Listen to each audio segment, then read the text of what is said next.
प्रदेश में और मैं हूं आपके साथ शिवांगी पारिक। तो चलिए बुलेटिन की शुरुआत करते हैं, लेकिन उससे पहले नजर डालते हैं हेडलाइंस पर। योगी सरकार का बड़ा एक्शन, हाथरस में दंगों की साजिश रचने वालों पर पुलिस ने दर्ज की एफआईआर।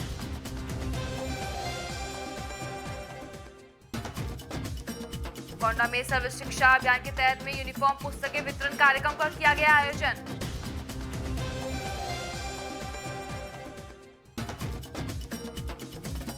गाड़ी के शीशे तोड़ 4 लाख रुपए पर हाथ साफ किया। और अब खबरें विस्तार से। हाथरस कांड में मामले में योगी सरकार ने भेजी गई खुफिया जांच रिपोर्ट में प्रदेश में सांप्रदायिक हिंसा और दंगे भड़काने की साजिश भी रची गई थी। इसी कड़ी में योगी सरकार ने सोमवार को बड़ी कार्रवाई के निर्देश दिए हैं। हाथरस के बहाने यूपी में दंगों की अंतर्राष्ट्रीय साजिश के खुलासे के बाद में यूपी सरकार ने हाथरस में थाना चंदप्पा में बेहद गंभीर धाराओं में मुकदमा दर्ज किया है। इन तमाम सारे प्रयासों से वर्ग संघर्ष पैदा कर यूपी की लोक व्यवस्था छिन्न भिन्न करने का भी एक मामला दर्ज हुआ है। जांच एजेंसियों के मुताबिक वेबसाइट के जरिए विरोध प्रदर्शन की जानकारी दी जा रही थी। इतना ही नहीं, इन सब वेबसाइट के तार में एमनेस्टी इंटरनेशनल से जुड़े हुए भी संकेत मिल रहे हैं। इस्लामिक देशों से फीडिंग में भी जानकारी सुरक्षा एजेंसियों को मिली है। वेबसाइट में फर्जी आईडी से सैकड़ों लोगों को जोड़ा गया और मदद के बहाने फंडिंग भी जुटाई गई। इतना ही नहीं, कुछ नामचीन लोगों ने सोशल मीडिया अकाउंट का भी इस्तेमाल किया गया और वेबसाइट बनाने में पीएफआई और एसडीपीआई की भूमिका भी सामने आ रही है। और अब खबर प्रतापगढ़ से, जहां पे सरकारी नियम भी गजब है। स्कूल बच्चों के पढ़ाने और खेलने के लिए होते हैं, लेकिन अब वहां पर गांव में का सामुदायिक शौचालय बन रहा है। विद्यालय की तो किंतु बच्चों के लिए ही मैदान नहीं है। विद्यालयों के लिए जो जमीन अतिकृष्ट रूप से सरकार द्वारा आवंटन की गई थी, उस पर सामुदायिक शौचालय बनाया जा रहा है, जिससे भविष्य में बेसिक शिक्षा विभाग चाहकर भी उस जमीन पर बच्चों के शिक्षण अथवा खेल हेतु निर्माण नहीं करवा सकता है। जेठावाड़ा थाना क्षेत्र के सिंगनौर ग्राम सभा में शासन के आदेश को घाटा बताते हुए शमशेरगंज बाजार में स्थित प्राथमिक विद्यालय की जमीन, जिसका गांठा संख्या 1300/0.1260 हेक्टेयर पर ग्राम प्रधान सुनीता जायसवाल द्वारा सार्वजनिक शौचालय का निर्माण कराया जा रहा है, जबकि सरकार एवं महानिदेशक स्कूल शिक्षा का सख्त आदेश है कि परिषदीय विद्यालय के परिसर की जमीन पर सामुदायिक शौचालय का निर्माण नहीं किया जाए, जिसकी शिकायत ग्रामीणों ने उप जिलाधिकारी लालगंज व जिलाधिकारी सहित कई जिम्मेदार आला अधिकारियों से भी की है। मामले को संज्ञान में लेकर उप जिलाधिकारी लालगंज ने ग्राम विकास अधिकारी को जांच के आदेश दिए हैं। हालांकि मामले में खंड विकास अधिकारी अंजू वर्मा से बात करने पर उन्होंने बताया कि उन्होंने जिला अधिकारी के आदेश पर मामले की जांच तो की है, लेकिन जिस जमीन पर सामुदायिक शौचालय का निर्माण किया जा रहा है वह विद्यालय के नाम से आवंटन है। हमारे ग्राम प्रधान सुनीता जायसवाल के द्वारा सार्वजनिक शौचालय का निर्माण कराया जा रहा है। जो प्राइमरी विद्यालय की जमीन है उस पर अवैध तरीके से निर्माण हो रहा है। मैं इसकी शिकायत बेसिक शिक्षा अधिकारी और जिला अधिकारी और क्या कहते हैं उप जिला अधिकारी को दिया था। डीपीआरओ के पास भी गया था, लेकिन अभी तक कोई कार्रवाई नहीं की गई है। माननीय, मैं चाहता हूं कि इस पर कड़ी से कड़ी कार्रवाई की जाए, क्योंकि उत्तर प्रदेश विद्यालय की ज़मीन पर जो भी अवैध निर्माण हो रहे हैं उस पर रोक लगाने के लिए जियो दिया है और मैं चाहता हूं कि उस पर रोक लगे। क्या नाम है आपका? और अब खबर गोंडा से, जहां पे सर्व शिक्षा अभियान के तहत में यूनिफॉर्म पुस्तकें वितरण कार्यक्रम का आयोजन किया गया, जिसके मुख्य अतिथि क्षेत्रीय विधायक बावन सिंह रहे। उक्त कार्यक्रम कटरा बाजार में प्राथमिक विद्यालय दामोदरपुर में निःशुल्क यूनिफॉर्म व पुस्तक वितरण का आयोजन किया गया। आयोजक विद्यालय के प्रभारी प्रधानाध्यापक व खंड शिक्षा अधिकारी के द्वारा किया गया।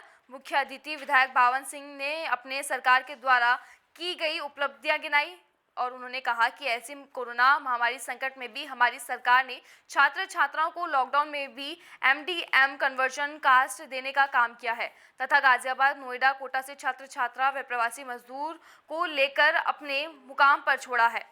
भाजपा विधायक ने कहा कि प्राथमिक शिक्षा बच्चों की रीढ़ की हड्डी है। प्राथमिक एवं पूर्व माध्यमिक विद्यालयों में MABDTT योग्य शिक्षा ग्रहण कर रहे हैं। प्राथमिक शिक्षक बुनियाद बहुत मजबूत के उभर के आ रही है। आप लोग परिषदीय विद्यालयों में बच्चों का नामांकन कराएं एवं छात्र छात्राओं को पढ़ाएं। इस महामारी से हम सभी को 2 गज की दूरी बनाकर मास्क लगाकर समय समय पर सैनिटाइजर करते रहना होगा, जिससे अपनी सुरक्षा के साथ साथ में ही परिवार की भी सुरक्षा हो सके। और अब खबर पीलीभीत से, जहां पे घर से बाहर खेलते वक्त लापता हुए मासूम का शव गांव से कुछ दूर पे गन्ने के खेत में खून से लथपथ पड़ा मिला। मासूम की गला रेतकर हत्या कर दी गई। मामले की जानकारी मिलते ही पुलिस मौके पर पहुंच गई। परिवार वालों से जानकारी मिलने के बाद में शव का पोस्टमार्टम के लिए भेज दिया गया।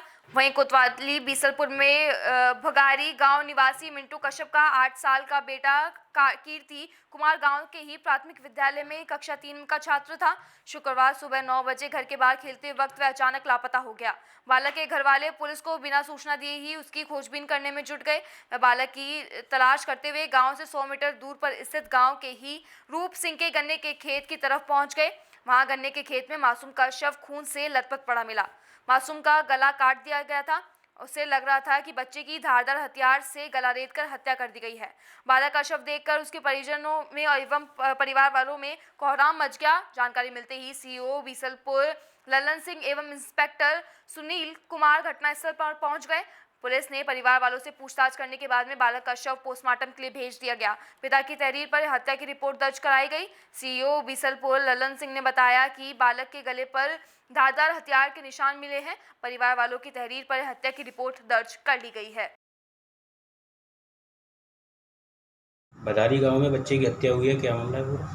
ये थाना बीसलपुर के ग्राम बदारी का मामला है और एक करीब 8 वर्षीय बच्चे का शव गन्ने के खेत में मिला है। बच्चा सुबह खेलते हुए लापता हो गया था और घर वालों ने इसको ढूंढा नहीं पाया तो उसको पुलिस को सूचना दी और जब पुलिस मौके पर पहुंची तो पुलिस ने भी मिलकर सब लोग ढूंढे तो बच्चे का शव बरामद हो गया और उसके गर्दन पे चोट है। तो उससे ये लगता है कि उसकी हत्या की गई है। हत्या किन कारणों से की गई है, परिवार को भी इस बात की कोई जानकारी नहीं। हम लोगों ने परिवार से गहन पूछताछ की है और आगे भी जानकारी करेंगे और पूरी टीम लगी हुई है इस घटना को वर्कआउट करने में। हम लोग शीघ्र ही घटना को वर्कआउट कर लेंगे कि ये घटना किन लोगों ने की और किन कारणों से की। वो खाली गो छिड़फुआ पल्ले गो गन्ना डिंगले हो नहीं पैसे गाय बवी गो दई यार कोई बुला के ले गया था घर से? हाय कोई गत्ते ले गो हम यहाँ धान काटन गए चप्पल घर पर ही भाई पर ही है नहीं पैसे गो भजती कहते बता के चलो गो पापा ने देखो तो सुनने हमारे। तो वहीं उत्तर प्रदेश में चोरी की वारदातें थमने का नाम नहीं ले रही है। जनपद पीलीभीत के पुरनपुर कोतवाली पुलिस के नाक के नीचे से चोर शोर मचा रहे हैं और पुरनपुर पुलिस बेखबर है। पुरनपुर कोतवाली कस्बे की चौकी के चंद कदमों की दूरी पर बेखौफ होकर दिन दहाड़े चोरों ने कार में रखे 4 लाख रुपए पे हाथ साफ कर लिया। लगातार चोरों का आतंक जारी है। 4 व्हीलर कार से चोरों ने कांच का शीशा तोड़कर वारदात को अंजाम दिया। कार का शीशा तोड़कर 4 लाख रुपए की नकदी उड़ाकर अचानक से फरार हो गए। वारदात को लेकर क्षेत्र में सनसनी फैल गई। बताते चले कि पुरनपुर तहसील क्षेत्र के ग्राम ढक्काचाट के रहने वाले बाला युवक गुरविंदर सिंह ने पुरनपुर बैंक ऑफ बड़ौदा से 4 लाख रुपए निकालकर अपनी कार में बैठकर खजूरिया अड्डे पर पहुंचा। अड्डे पर आकर गाड़ी साइड में लगाने के बाद में कार से उतरकर गाड़ी लॉक करके थोड़ी दूर पर मिष्ठान भंडार पर मिठाई लेने गया था। वापस आकर देखा तो गाड़ी के शीशे टूटे हुए थे। यह देखते ही युवक के पैरों के नीचे से जमीन निकल गई और युवक को पसीना आ गया। गाड़ी में रखे 4 लाख रुपए गायब थे और गाड़ी का शीशा भी टूटा हुआ था। युवक ने आनंद फानन में इस घटना की सूचना पुरनपुर कोतवाली में दी, जबकि सूचना मिलते ही मौके पर पुलिस पहुंच गई और मुआयना कर चोरी की जानकारी लेते हुए पुलिस चोरों की सुरागसी में जुट गई है। किस तरीके की घटना घटित हुई आज आपके साथ? मैंने sir Bank of Baroda Puranpur main branch से 4 लाख रुपए निकाले थे और मैं वहाँ से गाड़ी लेके चला तो मैंने अपनी गाड़ी स्टेशन चौराहे पे खड़ी कर दी। मैं कुछ सामान लेने मिठाई लेने बलदेव लाला के यहाँ चला गया। आके देखा मेरी गाड़ी का शीशा टूटा हुआ था और उसमें से बैग गायब था। इस चीज़ की सूचना आपने थाने या कहीं दी? अच्छा, थाने में सर FIR दर्ज करवा दी। ये घटना किस जगह की है? Khajuria bus stand.